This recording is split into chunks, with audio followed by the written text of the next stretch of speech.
Hello, my name is Bruce Johnson, and I serve as the Chief of the Coast Guard Auxiliary's Youth Programs Division. Today, we'll discuss the current version of the Standard Operating Procedure, or SOP, for the Auxiliary Sea Scout Youth Development Program, which the Coast Guard refers to as AuxScout. We'll cover as much of the SOP as time permits, discussing what is most important and focusing on the changes in the D version of the SOP that was released in October of 2022. I've highlighted some changes in the presentation in red to bring the changes to your attention. You're strongly urged to carefully read through the SOP. The web address for the SOP is displayed on your computer screen. Please type your questions in the chat box. We'll have time at the end of this workshop for them. This workshop will give you a brief introduction to the AuxScout initiative. If you haven't already done so, please watch the AuxScout Workshop 102, Introduction to AuxScout. Following the introduction, we'll do a deep dive into the AuxScout SOP. At the end, we'll recap the most important points. Sea Scouting is the Boy Scouts of America's program open to older youth who are at least age 13 and have completed the 8th grade and have not reached their 21st birthday.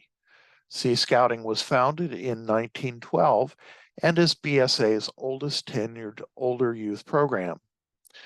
It's focused on nautical activities. BSA's goal is to train youth in responsible citizenship, character development, and self-reliance.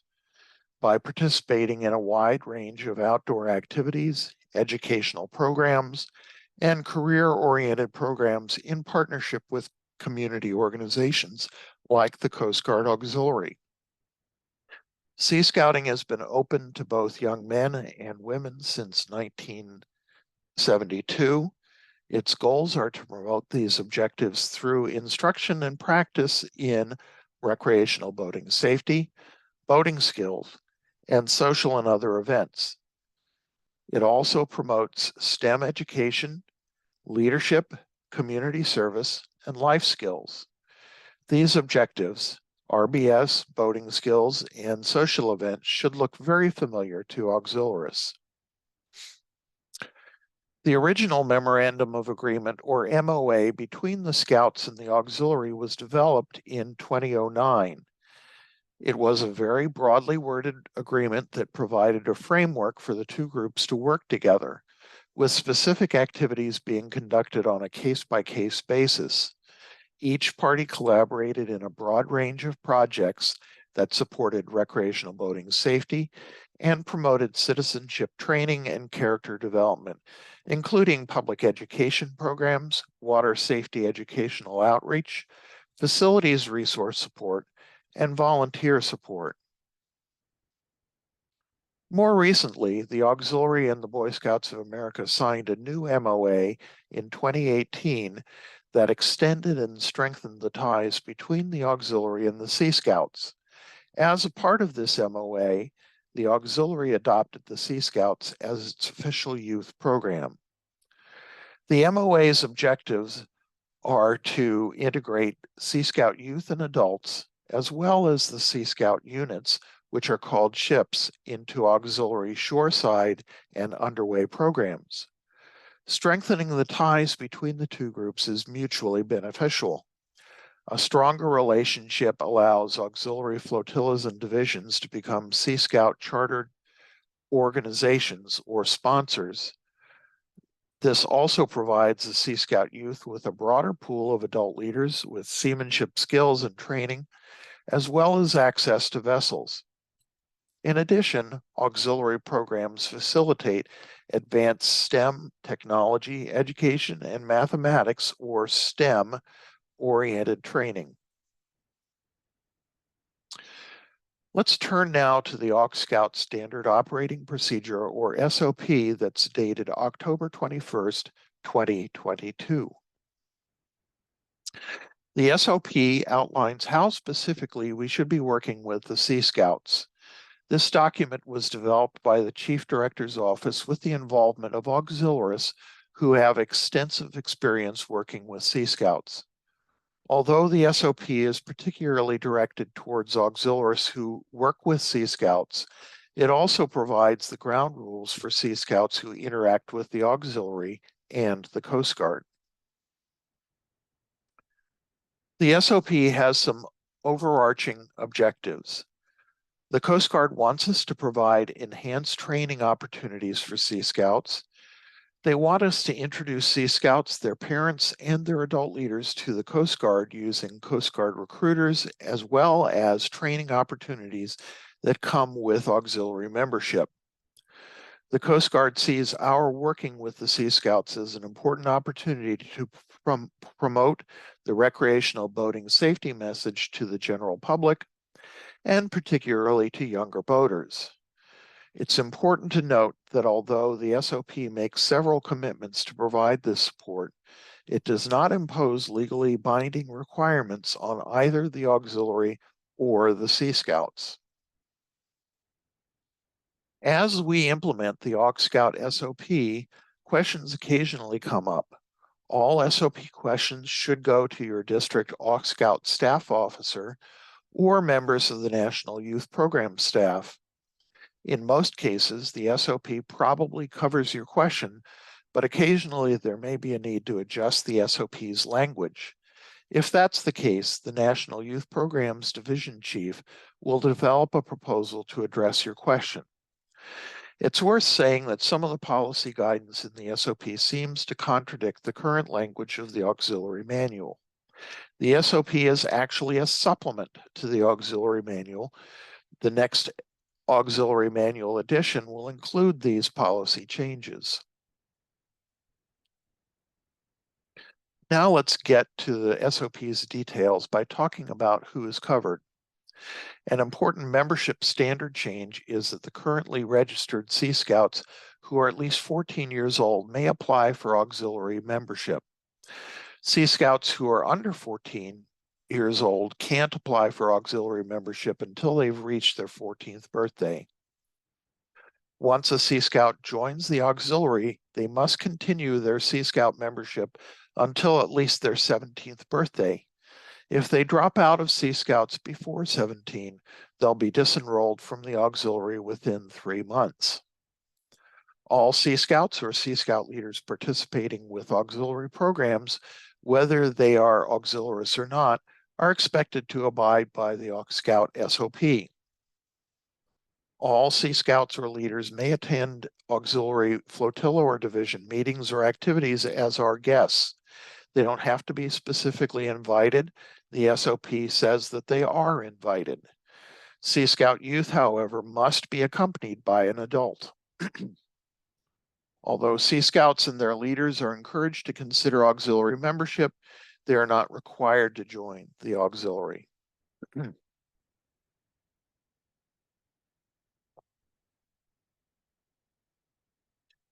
As has always been the case, auxiliaries are permitted to serve as BSA adult volunteer leaders. Many currently do, and we expect that even more will become adult Sea Scout leaders.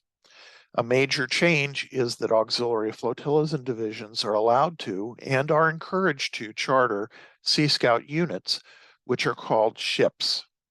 Each flotilla can charter a single ship, and each division can also charter a single ship.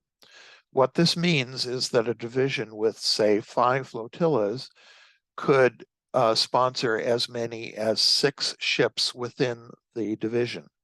While it's not very likely that this will happen, it is certainly permissible. The Auxiliaries National Youth Programs Division is part of the Student Programs, or S Directorate. It's responsible for providing program oversight for AuxScout. The Youth Programs Division works directly with your DSOAS and is there to provide policy direction and resources.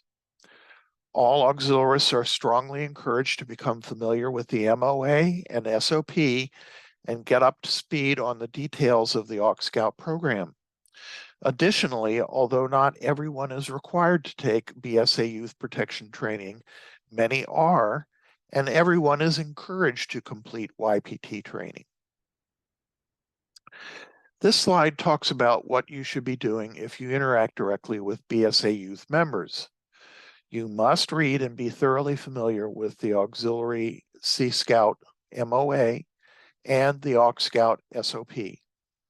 You must be currently qualified, must be current with the Auxiliary Corps training, and you must successfully complete YPT training.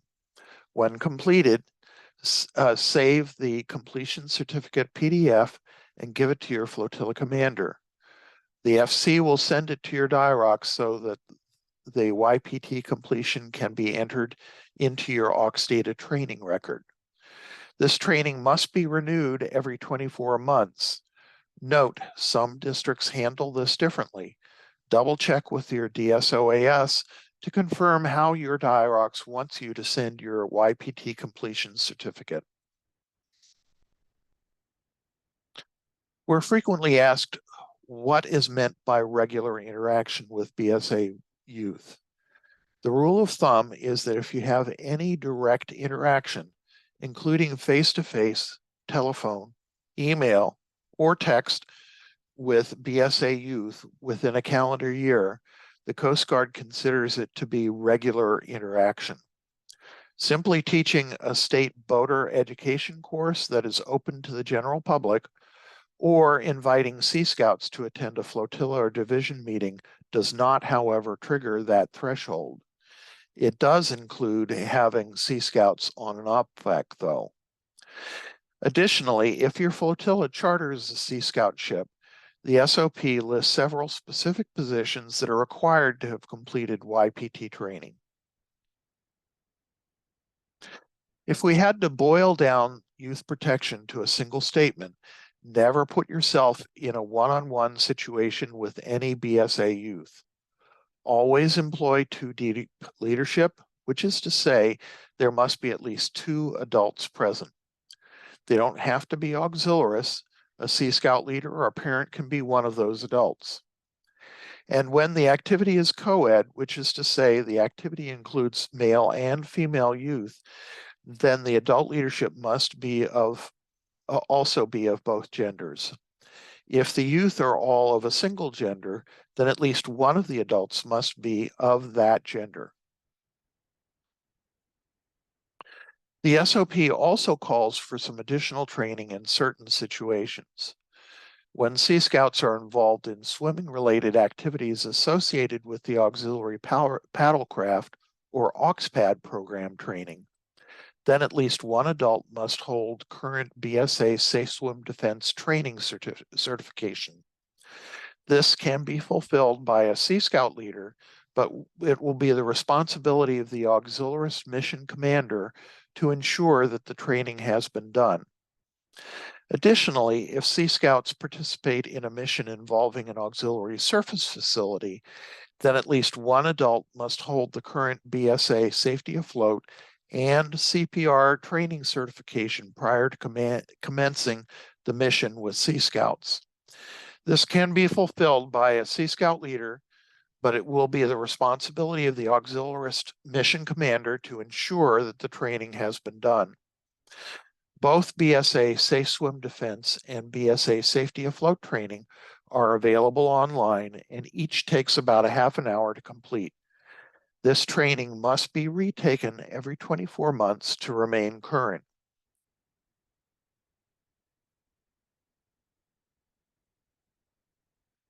Now let's turn to what's involved in chartering a Sea Scout unit. As we've already noted, each flotilla and each division is allowed to charter a Sea Scout ship. While we don't expect that every flotilla and division will do this, many are interested in doing so.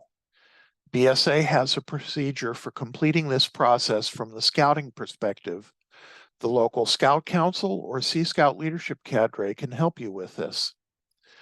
Now let's talk about what the Coast Guard requires. The flotilla or division that wishes to charter a Sea Scout ship must request permission through their chain of leadership for authorization to charter a ship.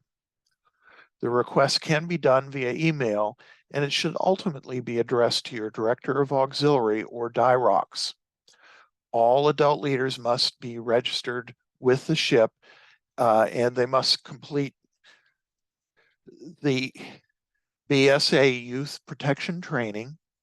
This also includes the unit commander, such as the flotilla commander, vice commander, and the following staff officers: AuxScout, Human Resources, Member Training, and Operations. The request must include the names of all prospective youth and adult members of the Sea Scout ship. It's very important that auxiliary units work with the Sea Scouts to follow Coast Guard policies. Also, you should work with the auxiliary and Coast Guard public affairs staff to publicize what you're doing with the Sea Scouts. The Coast Guard sees this as an important public outreach, and they want as many people to know about it as possible. As is the case with everything else we do, all auxiliaries involved in this effort must be current with core training, and both AuxCT and youth protection training must be completed before assuming their office. If another staff officer is working directly with the Sea Scouts in their official capacity, they must also complete YPT training. An example of this would be the public affairs staff officer who is working with the Sea Scouts to put on boating safety booth at the local boat show. In this case, the PA officer must complete youth protection training.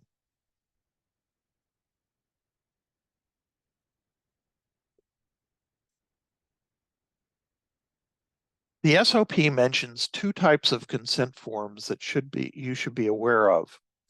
The first is a parental consent form that's required of any Sea Scout under 17 if they participate in auxiliary activity other than regular flotilla or division meetings. The auxiliary mission leader is responsible for visually confirming that the forms are completed, signed, and present before any Sea Scout can participate. This next point is very important. The auxiliary mission leader must not retain these forms. They should be returned to the Sea Scout adult leader for their retention. Further, the auxiliary is not allowed to record any Sea Scout PII. Review the SOP carefully for the exact details of this requirement. Another form is the ANSC 7020 Alpha form, which is completed by all Sea Scout youth and adults whose images are recorded in any way. For example, if Sea Scouts are photographed on a training patrol or at a safety at sea event, an ANSC 7020 Alpha form must be completed. Once the form is complete, the original should be forwarded to the Coast Guard Auxiliary Association. A copy can be retained by the Sea Scout unit, but the local auxiliary unit must not retain a copy. They can keep a list of individuals who have completed this form, however. The Coast Guard is prepared to provide certain types of support for this effort. Sea Scouts who are auxiliaries are authorized to use Coast Guard training and recreation facilities. They may participate in Coast Guard cruises and air operations at the discretion of the commanding officer and with district commander approval. See SOP section 1.B.9 for specific instructions for Sea Scout auxiliaries who are under 17 who wish to visit a Coast Guard facility. For hours reporting, all AuxScout related hours are to be reported. Auxiliaries who are not Sea Scout members should apply the AUXSCO1 operations code for AuxScout activities only. Auxiliaries, on the other hand, who are Sea Scout members should apply the AUXSCO2 operations code for all auxiliary activity, regardless of whether it is AuxScout related or not.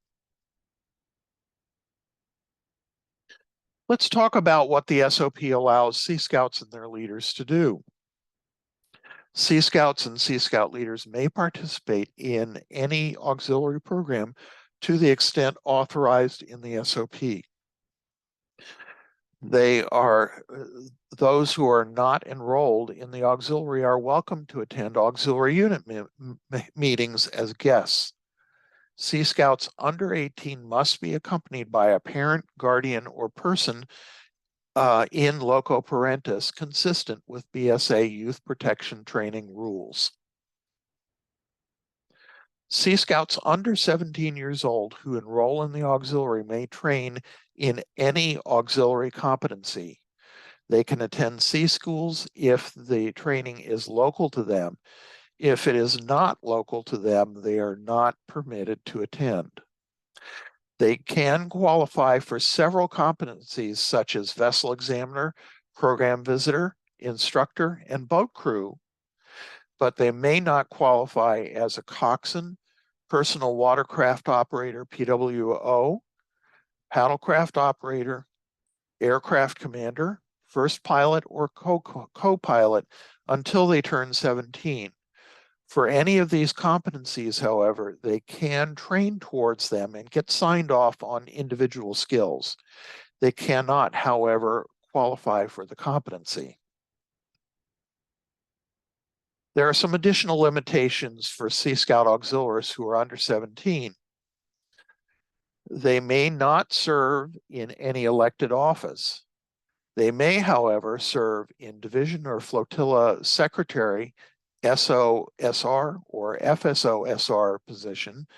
They can also serve as the Communication Services CS, Public Affairs PA, and Publications PB staff offices at the flotilla, division, or assistant district staff office levels if the unit commander requests a waiver from DIROCS and DIROCS grants it. See SOP section 2.B.2 on page 10 for specific instructions for making this request. Here are some other instructions. As has always been the case, auxiliaries can perform VSCs on vessels that are owned and operated by Sea Scouts and other BSA members. The auxiliary may provide Sea Scouts and other BSA members with RBS safety literature for distribution to Sea Scouts or to the general public. A good example of this is if a Sea Scout ship would like to distribute recreational boating safety literature at a scout show or at a boat ramp. In this case, they can request the literature from the local flotilla, which will order it for them. If it is available, the literature will be sent to the flotilla, which will then pass it along to the Sea Scouts.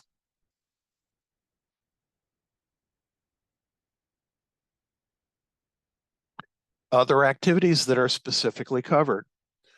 We're encouraged to hold joint operations between auxiliary facilities and Sea Scout facilities to promote professional development with appropriate authorization from Coast Guard ordering issuing authority.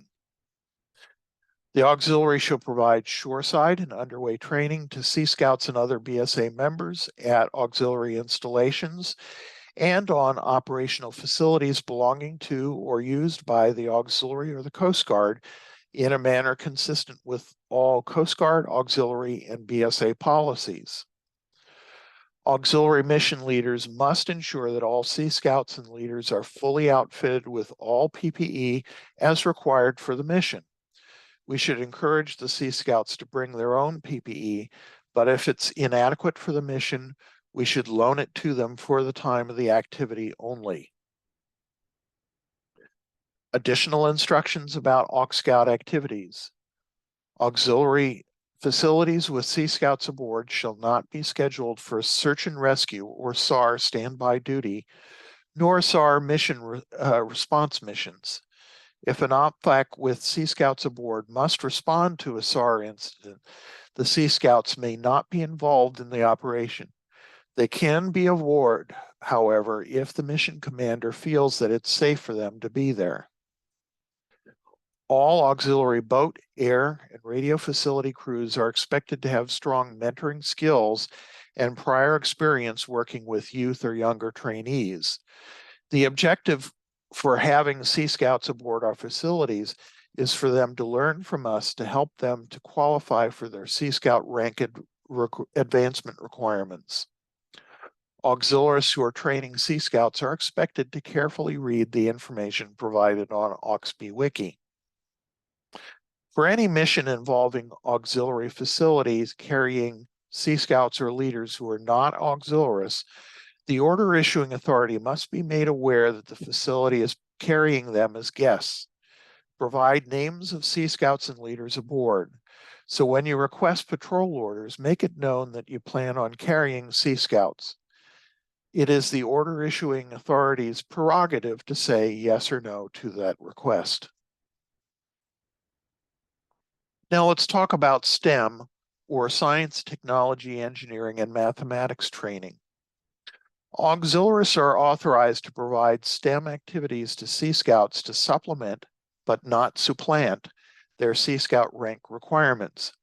These activities should only be performed if they're aligned with auxiliary training methods and materials. STEM program support is provided by the Youth Programs Division. Online STEM workshops are held monthly and are keyed to Sea Scout advancement requirements. Details are posted on the AuxScout and Sea Scouts BSA Facebook groups. Additional STEM opportunities include AIM Week and Eagle Summer Cruises. We've received questions about which uniform should be worn when working with Sea Scouts. Sea Scouts and leaders who are not auxiliaries must wear the appropriate Sea Scout uniform when participating in auxiliary activities. Sea Scouts and leaders who are auxiliaries shall wear the appropriate auxiliary uniform when they are assigned to duty and engaging in auxiliary activities. Sea Scout ribbons and insignias are not authorized for wear on auxiliary uniforms. Auxiliaries who are Sea Scouts or leaders shall wear the appropriate Sea Scout uniform when they're engaged in Sea Scout activities and are not assigned to auxiliary duty. You'll note that the Sea Scout uniform looks very similar to our ODU uniform.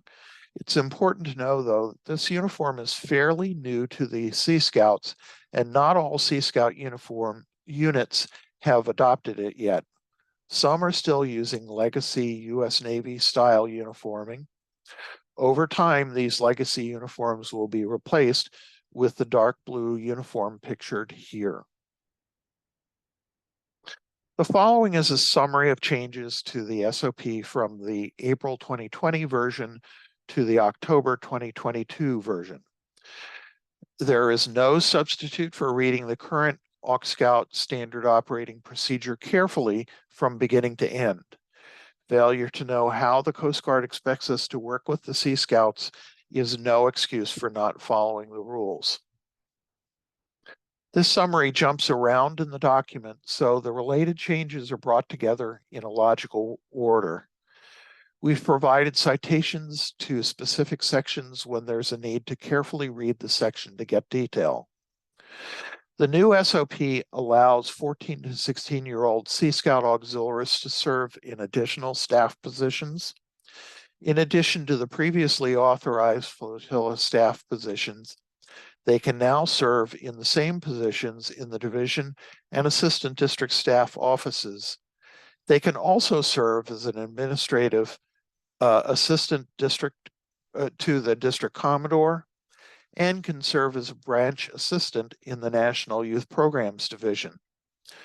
Other than serving as an FSOSR or SOSR, all of these appointments require a DIROX waiver.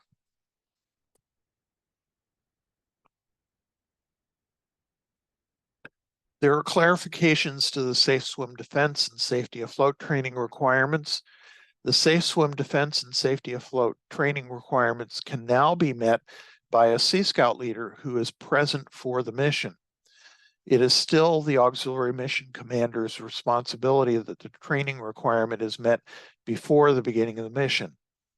See also Appendix F, which clarifies what BSA training is required for AuxScout staff, as well as for elected and staff officers in auxiliary units that charter Sea Scout ships. Please read it very carefully. There are also organizational changes to be aware of. It's no longer necessary to enroll in the Auxiliary Association when joining the auxiliary. This change is being made for all auxiliaries, not just Sea Scout auxiliaries. The Auxiliaries Youth Program Division, which manages AuxScout, has been moved to the Student Programs or S Directorate. Although this affects a fairly small number of auxiliary members, the SOP now reflects this change. Similarly, BSA has replaced its region and area structure with 16 National Service Territories, or NST. This in turn affects contacts between the auxiliary and the Sea Scouts. There are several AUX data related changes.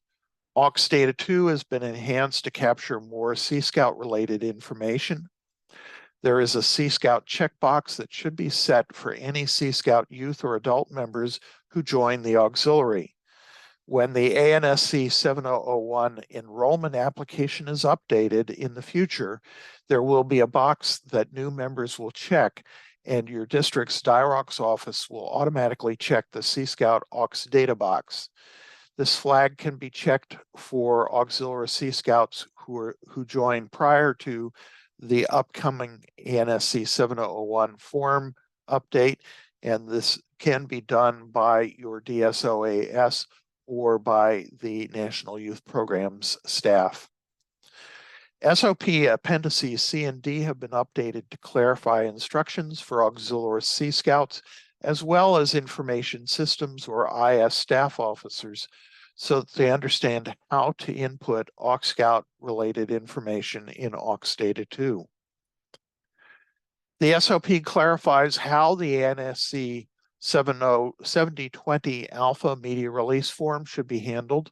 Briefly, completed 7020 Alphas should be sent to the Auxiliary Association. A new Appendix H has also been added to the SOP to list the BSA and Coast Guard acronyms found in the SOP. Given the specialized languages that both organizations use, this appendix should be a valuable tool for engaging with AuxScout. There are a number of additional changes to the SOP, but these are the highlights. I'd like to leave you with something to remember. Every Sea Scout ship is going to be different based on local geography, boats available, the support of the local boating community, and knowledge and skill of the adults and interests of the scouts. There is no single right way to carry out the Sea Scout program. A good rule of thumb, though, is that if the Sea Scout ship gets young people out on the water and helps them to learn how to boat safely while allowing them to have fun, then they're successful. Sea Scouting is our youth development program. If your flotilla doesn't put anything into this relationship, you won't get anything out of it. A question I have for you: how many flotillas in your district would be materially improved if they had more younger members? A follow-up question: would your flotillas be more effective talking to young people if they had the help of teenage Sea Scouts? Remember that Sea Scouts are almost always the best and brightest in their communities. These are the young adults that we want to be working with. We want them to develop a positive impression of the Coast Guard and the auxiliary, and it will only happen if we take the effort to reach out and help them. This is a list of important resources that will help you to implement the AuxScout program. Please don't copy them down here. The following slide provides you with links to all of these resources. And all of the links in this workshop can be found on a handout that you can download at tinyurl.com/AuxScout links 3. I'll just take a moment so that you can copy that down. tinyurl.com/AuxScoutlinks3.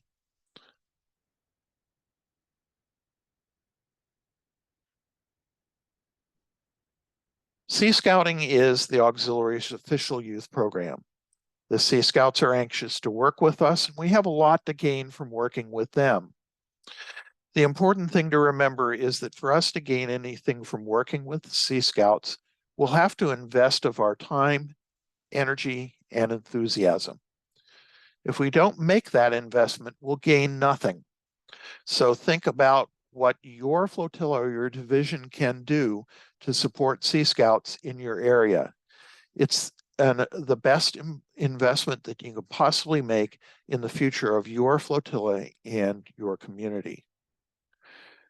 Questions following on the subject of this workshop can be directed to Bruce Johnson at bruce.johnson@cgauxnet.us. Thank you very much for joining us today.